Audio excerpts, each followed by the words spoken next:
Cher here, and today I'd like to share with you 5 tips for staying present. Now here at the Soul Support Center, we're all about supporting people, staying conscious and deepening their conscious and supporting you on your spiritual path and your spiritual growth.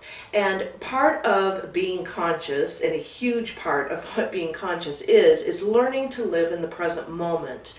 And I don't want this to be something that you set as a goal and that you feel is something that you have to reach towards. So I don't want the tips to be used in that way.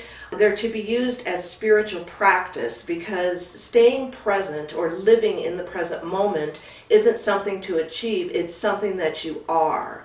And it's something that you want to shift your awareness to as many times throughout the day that you can, so you can return to consciousness. Now, we have become very, very mental beings over thousands of years, to where we're living more from our minds than our souls. And this has created a huge imbalance on the planet.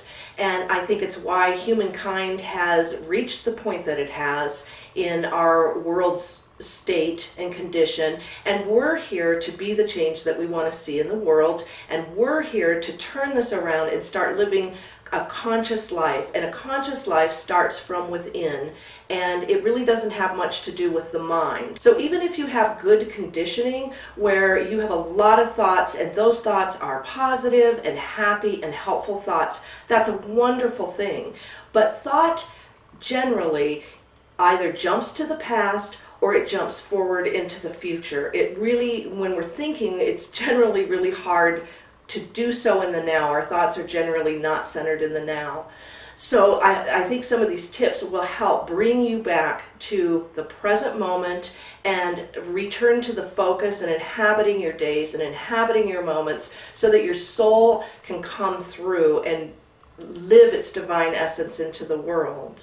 When we have a lot of thoughts going on throughout our day and we're not present, it also prevents us from experiencing the sacredness and the essence of what is happening in life now, and that sacredness and essence of things that cross our path. And when we're deep in thought, we're not really having an experience of what's happening to us. The mind is judging it or it's labeling it.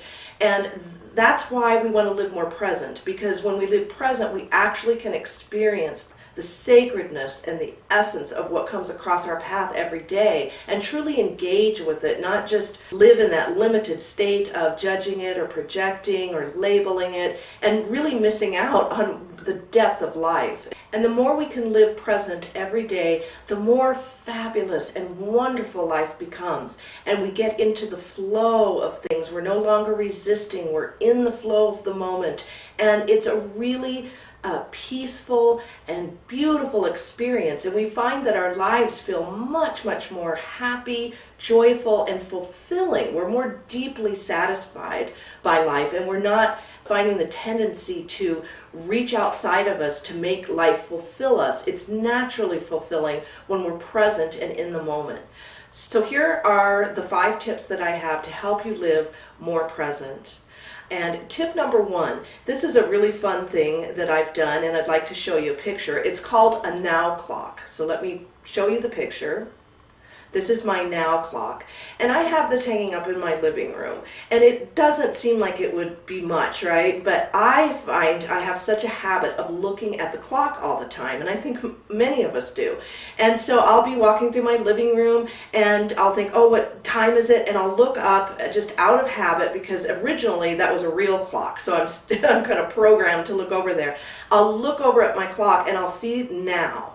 And I cannot tell you how powerful of a shift that is for me. It just knocks me out of the thoughts and wherever I was, and it just puts me in the present moment. I take a look at that clock and it says now, and I always remember to breathe and relax and just, oh, it's now. Wait, let me pay attention. Let me look around. I look around the room. I feel within my body. It just snaps me back into the present moment. And it is just a really powerful thing. I use it several times a day, because I'll walk through the living room and there's that clock again. And this can happen throughout the day. I love it, and I highly, highly suggest that you get yourself a now clock. Now with mine, I just put a sticker over the front of it.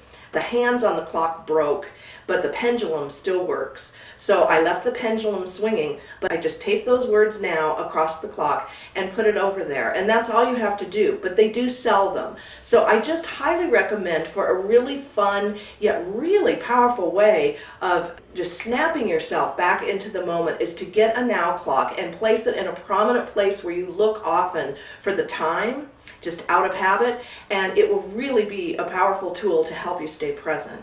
Tip number 2 is I love to hang affirmations all over my house in really prominent places that I frequent often, such as above the kitchen sink or around the fridge, bathroom mirror, places like that, maybe on your closet door where you get dressed. And it can just be as simple as everything reminds me to be present.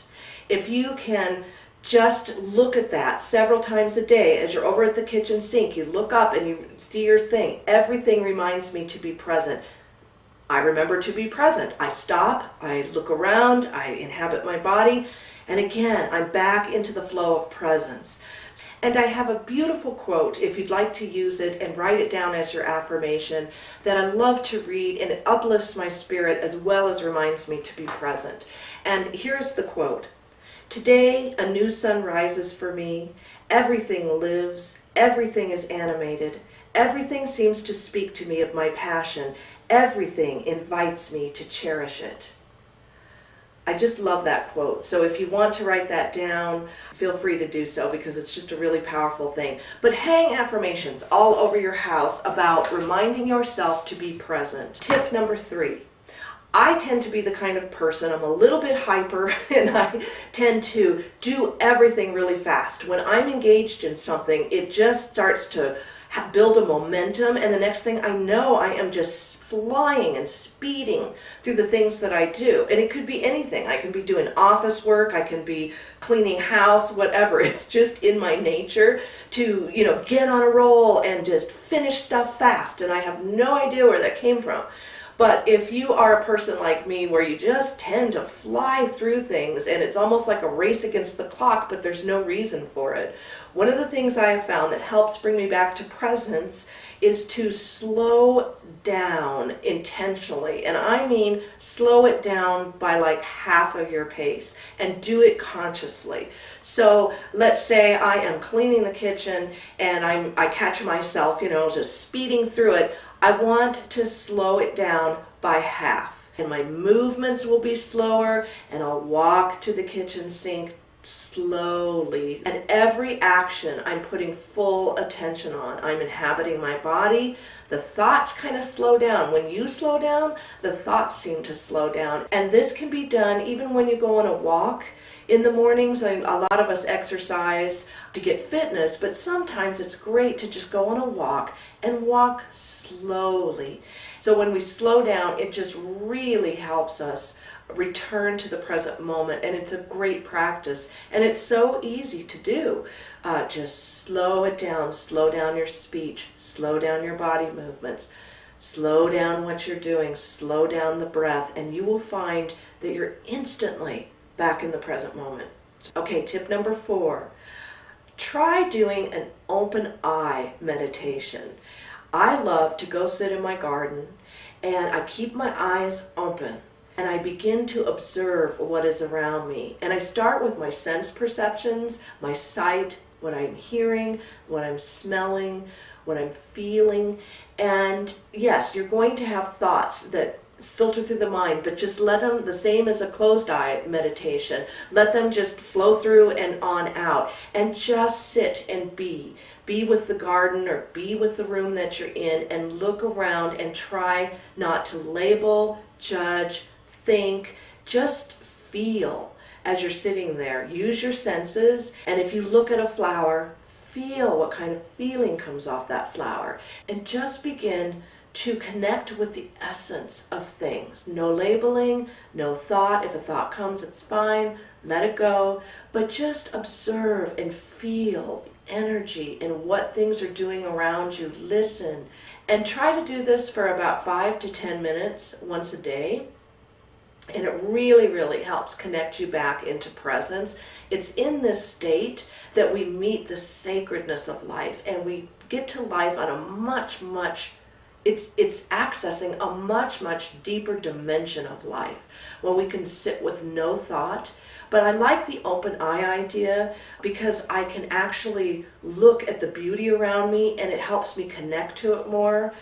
It's easier for me to meditate sometimes and to get into that quiet state and to stop my thoughts when I am doing an open eye meditation. You can do it anytime, it's easy, it just takes 5 minutes, but it's a really powerful way to ground yourself and return to the moment. And when you're done, you'll stay in the moment. You'll feel so in the flow and you'll feel so peaceful. And it's just a wonderful practice that I highly recommend. The fifth tip that I have is one that applies to a million things, but it's gratitude. If we can sit each day and make a list in our mind or just reflect on all of the blessings and gifts and things in our life that we're thankful for, you're immediately living in the present. There's no way to think past or future when you're sitting down doing your gratitude reflections. And I think this is a practice that should be done once or twice a day. I do mine morning and night. But whenever I am in a state of gratitude, I am totally present. Everybody is. You can't have additional thoughts that take you to the past or take you to the future. You're naming the things in your life and recognizing them and acknowledging them in your life right now, and the feelings that you get from being grateful, the happiness and the joy and the peace just bubbles up, and you realize that you are loved and connected to the universe. Gratitude is one of the most powerful tips in any type of spiritual practice. Now, all of these tips combined, you can do one a day, you can do several, combine them throughout the day, or even if you do them a couple times a week, it's better than nothing.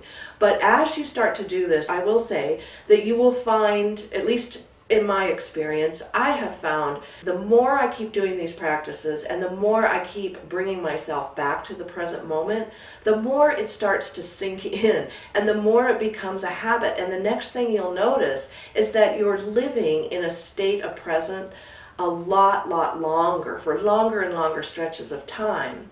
And you'll notice too that you really have less thoughts, that you're so absorbed and engaged in the moment and what you're doing. If you're with a person, you're fully with that person. You're not, the mind isn't working. If you're engaged in a project, you're fully absorbed in that project and your spirit is coming through and expressing through it. And so these practices are really helpful in establishing mental patterns actually and mental habits of dropping thought and living more in the present moment. So I think as you practice them, that is a benefit that you will receive. It's such a wonderful practice to help you stay conscious and stay awake, and again allowing your soul to express through you every day so you're not clogging it up with thoughts and emotions. So I hope these tips are as helpful to you as they have been with me. And thank you, and we'll see you next time.